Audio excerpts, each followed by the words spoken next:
The morning started like any other. Coffee brewing, birds chirping, the neighborhood quiet. But when Ethan stepped outside, his routine shattered.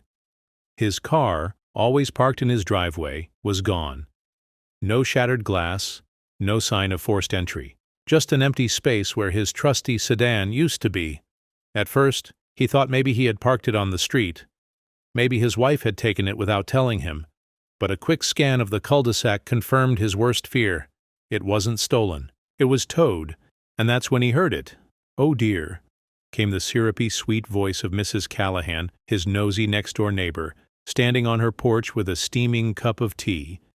A smirk danced on her lips. "Looks like the HOA finally got tired of your rebellious ways." Ethan's brow furrowed. Rebellious? He wasn't some unruly tenant. He paid his HOA dues on time, kept his lawn trimmed, and had never once left his trash bins out past pickup day. What rule could he have possibly broken? Mrs. Callahan sipped her tea, eyes twinkling with mischief. "You really should have checked. The new regulations." She pointed toward the entrance of the neighborhood. With a sinking feeling, Ethan marched toward the posted sign. His heart pounded as he read the freshly printed notice. All vehicles must be registered with the HOA. Unregistered vehicles will be towed immediately. Ethan's jaw clenched. He had lived here for 10 years. Never, not once, had there been a rule about registering vehicles. This wasn't an oversight. This was a setup, and he knew exactly who was behind it. The HOA president, Gerald "Jerry" Thompson, had always acted like the self-appointed sheriff of Oak Ridge Estates. He wasn't an actual cop, but that didn't stop him from dressing the part. Aviator sunglasses, tight polo shirt, cargo pants packed with fake security gear, he looked like a dollar store SWAT team reject. Ethan knew Jerry loved power, but this? This was a whole new level of petty dictatorship. Storming toward the HOA office, a dingy little building next to the community pool, Ethan prepared for war. Inside, Jerry lounged behind his desk, fingers interlocked behind his head, a smug grin stretched across his face. His ridiculous security badge, labeled HOA Enforcement, gleamed under the fluorescent lights. "Well, well, Ethan," Jerry drawled, barely looking up. "What brings you here?" Ethan slammed his hands on the desk. "Where's my car?" Jerry let out a dramatic yawn. "Towed. Violation of HOA policy. You just made that rule." Ethan snapped. Jerry shrugged. "All rules start somewhere." Ethan's fists clenched. "Where is it?" "Tow yard," Jerry said, stretching lazily. "You can pick it up once you pay the fine, $700, plus storage fees." He smirked. "Oh, and you'll need to register your car with the HOA, another $300. Ethan's vision turned red. This wasn't just a power trip. This was theft.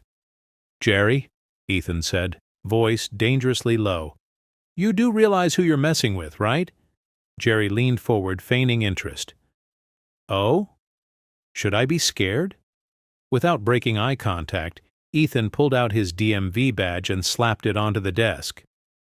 Jerry squinted at it, then, to Ethan's irritation, burst out laughing. "A DMV officer!" Jerry howled. "Oh no! What are you going to do?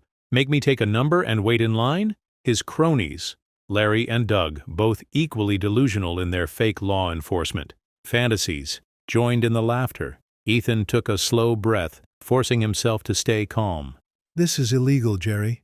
Jerry wiped away a fake tear. "Buddy, around here, I decide what's legal." He leaned back again, smug as ever. "And if you don't like it, you can take it up with the appeals committee." Ethan narrowed his eyes. "Which is just you." Jerry grinned. "That's correct." Ethan exhaled sharply. He knew arguing wouldn't work. Jerry thrived on power, and the only way to beat someone like that was to take it away from him. He forced a smirk. "Fine," he said.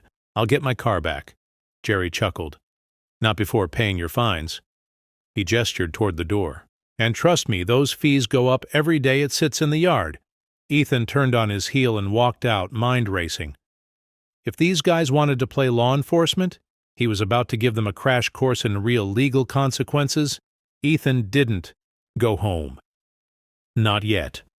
His instincts as a DMV officer told him one thing: this wasn't just about his car. If Jerry had set up a bogus rule overnight to justify towing his car, how many others had fallen victim to the same scam? He needed proof, and he knew exactly where to start. Ethan pulled out his phone and quickly searched for the local tow yard that handled HOA impounds. It didn't take long to find. Oak Ridge Towing and Recovery, a business that, as he soon discovered, was owned by Jerry's cousin. His stomach tightened. That's not a coincidence. He hit the dial button. A receptionist answered in a bored voice. Oak Ridge Towing, how can I help you?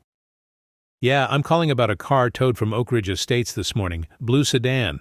Hold, please. The sound of keys clacking on a keyboard filled the line. A moment later, she was back. Oh yeah? That one was already sold at auction. Ethan's blood ran cold. I'm sorry, what?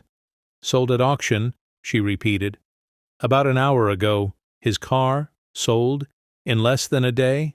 That's illegal, Ethan said sharply.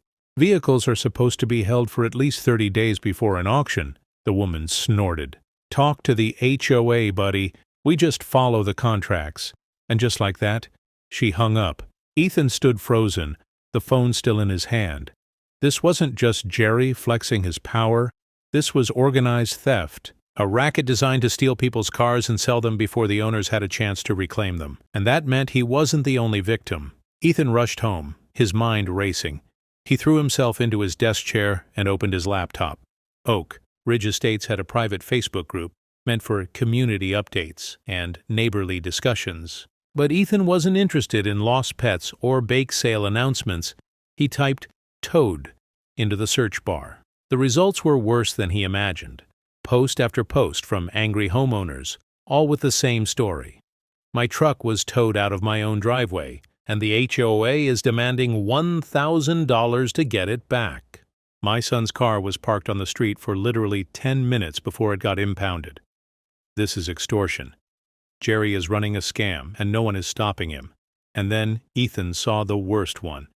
My car disappeared, and when I called the tow yard, they said it had already been sold. It wasn't just his car. This had been happening for months, and no one had done a thing about it. Ethan cracked his knuckles. That was about to change. Ethan wasn't just a pissed-off car owner. He was a DMV officer. That meant he had access to records that Jerry and his little cronies never expected him to check. He logged into the DMV's enforcement database and ran a search for vehicles flagged under HOA towing in the last year. The list made his jaw tighten. 37 vehicles, all from his neighborhood. Even worse, the majority had been sold within 48 hours. A direct violation of towing laws. Ethan took a deep breath. This wasn't just HOA overreach. This was fraud. And Jerry? Jerry was about to have the worst day of his life. Ethan's fingers flew across the keyboard as he compiled a detailed report. List of illegally towed vehicles, records of premature auctions, connections between the HOA and Oak Ridge Towing within minutes. He sent formal complaints to the DMV Fraud Division, the Department of Consumer Affairs, the Attorney General's office. That alone would put Jerry in hot water. But Ethan wasn't done, because if Jerry wanted to act like a cop, it was time to hit him where it really hurt. Ethan pulled up Jerry's DMV records and smirked.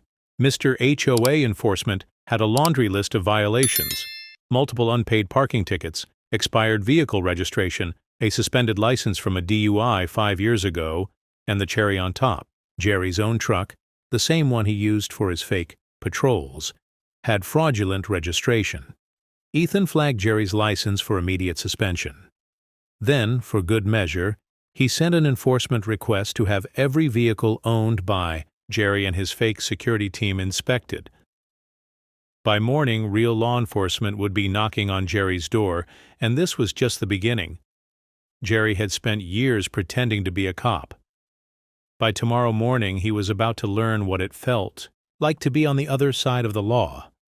Ethan had done his part. He'd reported Jerry's scam to every legal authority that mattered. But he wasn't just going to sit back and wait for the system to act. He wanted Jerry to feel it. At 8 a.m. sharp, Oak Ridge Estates woke up to a sight no one expected. A convoy of real law enforcement officers, DMV investigators, county police, and even consumer protection agents rolled into the neighborhood. Their first stop? Jerry's house. Ethan, sipping his morning coffee on his porch, watched as officers booted Jerry's personal truck and slapped a DMV violation sticker on the windshielded unpaid citations, fraudulent registration, vehicle flagged for investigation. It was poetic. From across the street, Jerry stormed out of his house in a bathrobe, face twisted in rage. "What the hell is going on?" he bellowed. One of the DMV officers, a no-nonsense woman named Officer Patel, glanced up from her tablet. "Mr. Thompson?" she asked. Jerry's mouth clamped shut. He knew that tone. That was the tone of someone who had real power. "You're the registered owner of this vehicle?" Patel continued, tapping on her screen. Jerry hesitated. "Yes?" "Well," she said, showing him the DMV records. "This vehicle has a suspended registration, multiple unpaid tickets, and an outstanding warrant for a fraudulent HOA business license." Jerry's face went sheet white. "That's a mistake," he stammered. Patel raised an eyebrow. "Oh, because we're seeing the same issues with several other vehicles in your so-called security fleet." She nodded toward Jerry's 2 HOA patrol cars, both of which were also getting booted. "You might want to call a lawyer," she added. "This isn't looking good." Jerry was speechless. Meanwhile, Ethan, he was grinning like a man who had just won the lottery. By 10 a.m., the entire HOA office was in full meltdown. Jerry's little HOA enforcement squad, his 2 goons, Larry and Doug, stood in front of the office, watching helplessly as their vehicles were towed away one by one. A small crowd of homeowners had gathered, whispering amongst themselves. "This is insane," someone muttered. "They can't even keep their own cars legal," another added. Then came the knockout punch. One of Jerry's own board members, a nervous-looking guy named Mark, stepped outside, clutching his phone. His face was pale with panic. "Jerry," Mark stammered, "we have a problem." Jerry, still fuming from his argument with the DMV officers, snapped at him.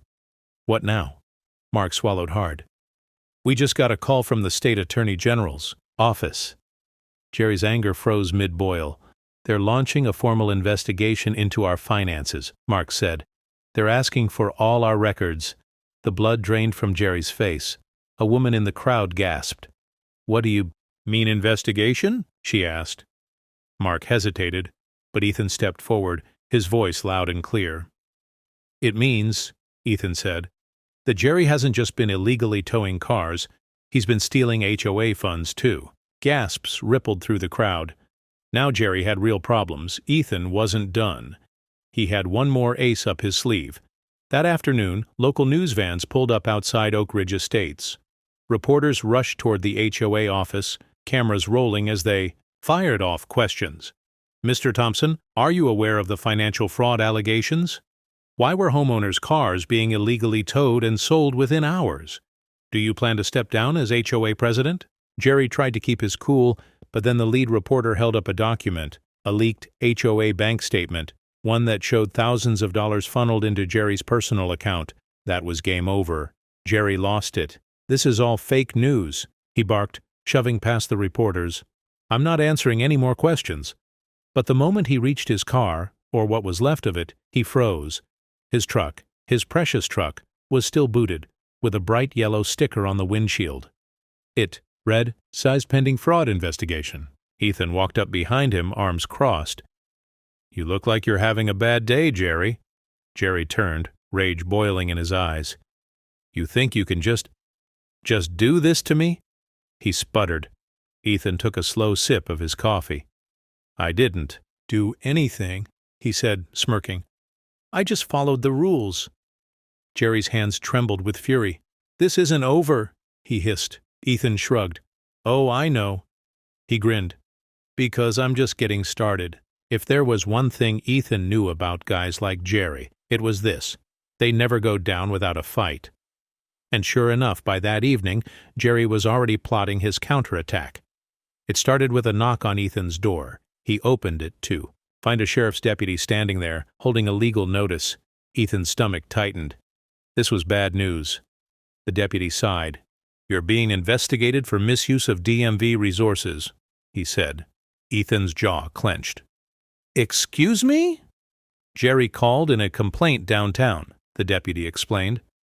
"Claims you illegally accessed personal records and abused your position." Ethan's blood ran cold. Of course. Jerry was pulling strings, trying to tie Ethan's hands behind his back.